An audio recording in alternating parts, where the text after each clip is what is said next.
Hello, my name's Jason. And my name's Paul. And welcome to episode 3 of Cuisine and Country. We're cooking the national dish of every country in the world. This week on Cuisine and Country, we're going to be going to Canada. So, what is the national dish of Canada? The national dish of Canada is poutine. Hang on, there's a hair on the globe. All I can see is it just going around and glowing at me. I've got rid of it now. I was just going to roll with it. Pretend it never happened. As we're doing Canada this week, I'm wearing my Vancouver Canucks hat. Name 2 of their players. Raymond Gretzky. The I knew you were going to say Gretzky. Wayne Gretzky. Oh, sorry. Wayne Raymond Gretzky and Bill Adams. You just made that up. Bill Adams is the goal dude keeper. The goal dude. Goalkeeper person dude. And the episode this week has been brought to you following a special request from a young lady called Samantha. Ah, that's a fact. That stunned you because I had a real fact. We'd also like to dedicate this episode to cousin Sam in Canada and his parents Jeremy and Donna. Poutine is essentially French fries smothered with Canadian gravy and cheese curds. What could possibly go wrong? The ingredients for poutine are potatoes, garlic, corn flour, plain flour, cheese curds, butter, chicken stock, beef stock, salt and pepper. We don't know how we ended up with this potato. I guess the supermarket thought we would be the butt of a practical joke. You found a potato that looks like a butt. Well done. We're now going to prepare the flour at the same time. Done. Done.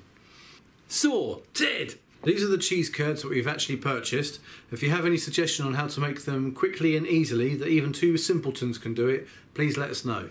We're going to peel some potatoes. Let's do it. Do you know any famous Canadians? Bryan Adams? Is he a Canadian? Yep. Did you know that William Shatner, alias Captain Kirk, is Canadian? He was born in Ohio, I've seen it. That potato's got like a scar. I bet that potato's been in a fight, hasn't it? While this is going on, my fingers will dance a little dance. You know what? We should have put this potato on eBay. We should have put butt-shaped potato. We could have got a fortune for it. How the hell do you chip potatoes? You don't have to chip a potato? No. We've got to make French fries, isn't it? Yeah, it's just potato. It's just chips. What's the difference between a French fry and a chip?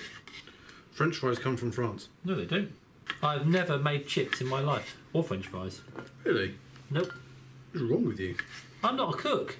I'm a highly trained assassin. You can make your French fries or you can buy them already pre-made. Because we're professionals, we're making our own from scratch. So now we have our beautiful French fries. Look at the lovely colours. I don't think McDonald's could have done better. When you're making poutine, you need to make sure you've got an even number of chips. Don't make it with an odd number of chips. It's bad luck. 1, 2, 3, 4, 5, 6, 7, 75, 94, 68, 113, 114, 115, 116, 170. Damn it! Let's just take one out.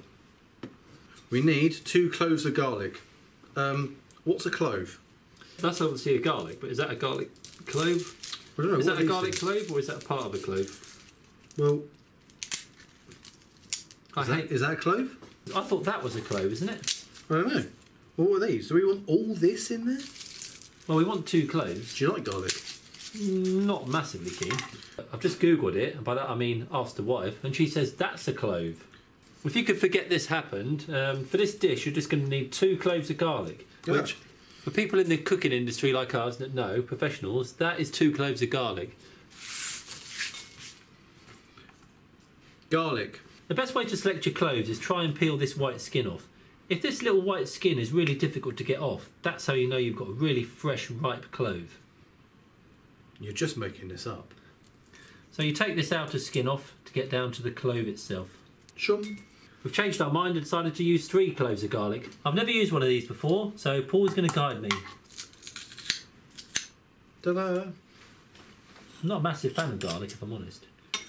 We're going to show you one of our advanced techniques, which is a really quick way of preparing garlic. Banana!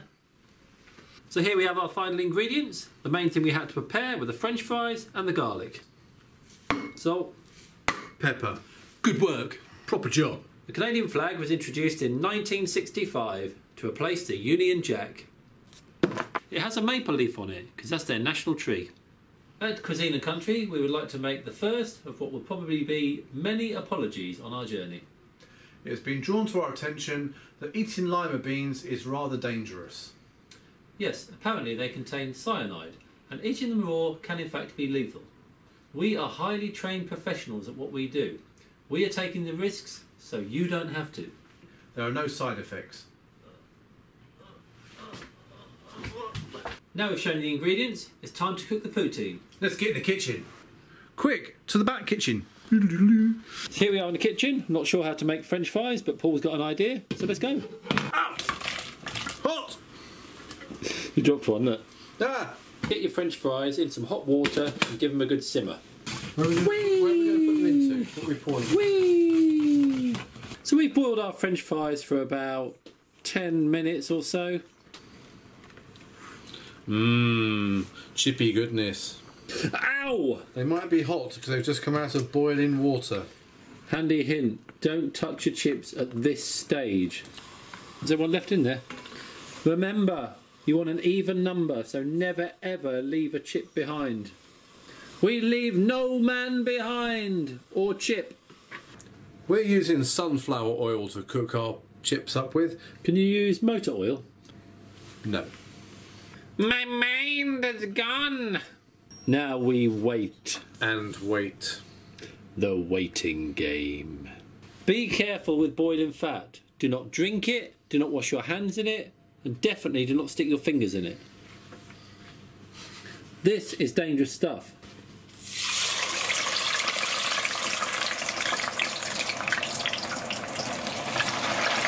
And remember, don't drink and fry. One day Paul will say something that isn't rude and we won't have to cut it out. Now we're going to make the gravy, so first we're going to melt some butter. This is just the normal flour that we're adding here. Now we're going to add the garlic. Just going to stir that in, get it all mixed up and get the flavours throughout the butter. We're just going to add a small amount of water. Bubbling garlic! Oh, that smells lovely. Is it supposed to look like this? Yep. Looks like sort of cottage cheese. Oh, look at that. Just going to put the chicken stock into a bowl. I'll do the same and put the beef stock into a bowl. Then we're going to add a litre of hot water. Meat and water! We're going to keep stirring because we're troublemakers. You may be watching this video and thinking, is there a school I can go to learn to make beef and chicken stock as good as this? There's no school, but there is a YouTube channel called Cuisine and Country. Now you're going to pour your beef and chicken stock into your pan. Yep, try not to chuck it on the hob. What do you call these pourry things? Jugs. That'll do. And what you're going to do is bring your stock to the boil. So let's turn this bad boy up. I thought this was going to be a 2-minute job. So now it is boiling, we're going to add some pepper and some salt. And don't always add your salt and pepper in the same order. Sometimes put the salt in first, sometimes put the pepper in first. It does make a difference. As this is a Canadian dish, this isn't part of the recipe, but we're just going to add a little amount of maple syrup. Just a small amount, just to add a little bit of sweetness to our gravy. We're just going to add 2 little spoonfuls to give it a little bit of sweetness. So now we're going to thicken up the gravy by gradually adding some corn flour. Oh, I can feel it thickening up already.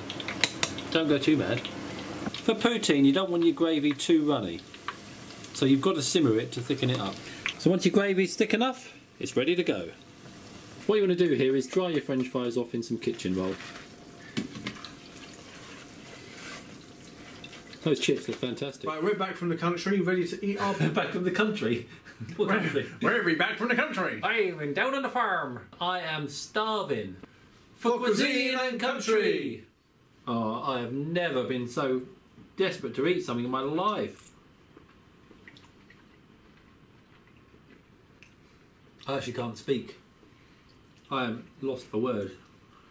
Oh my god.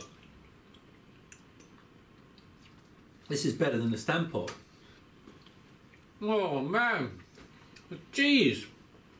Melted curds are lovely. I really had my doubts when we were making that gravy that it was ever going to come out good. But actually, not bad at all. What is special about this dish is the gravy has got so much taste and flavour to it. The garlic, the melted cheese curds, the gravy, the beef, the maple syrup. A little bit of maple syrup, it just gives that bit of sweetness, I think. So, Canada, if you haven't put maple syrup in your poutine, give it a try. Whether this is the national dish of Canada or not, doesn't really matter. What matters is poutine gets a 5 out of 5 in my book. Not really a balanced diet though, is it? It's definitely a heart attack in a bowl, but it's a heart attack you'd be glad to have.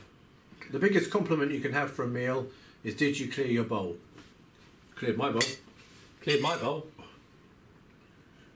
So, Cuisine and Country, we're 3 weeks into our journey. For everybody who watched the first episode and then came back to watch the second episode and has then stayed with us on our journey to watch the third episode, we thank you from the bottom of our hearts. It really is appreciated. Please let us know what you think of Cuisine and Country in the comments, so we can adapt later episodes so they're more in suitable accordance with how you choose specs. Someone suggested that we do the national dish of Jordan called mansaf. So Cooking for Two, who suggested it, we're going to do Jordan next week. You can't say that. I don't think we had anything we could use here at all. Just recently, we've discovered a place called. What's it called? I can't remember. I can't work with these amateurs. Oh yes, he criticises me, and then he comes up. How does this rank in our list of dumb ideas? We'll let you be the judge. Do you think we need more than one globe? No. How is that Yemen? But that's Yemen. Oh yeah. No, that's not...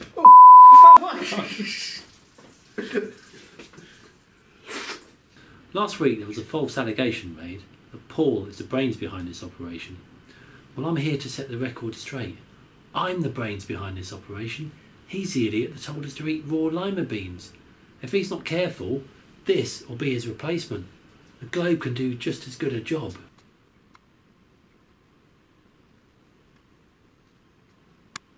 How are the cheat codes, Casey? Yeah.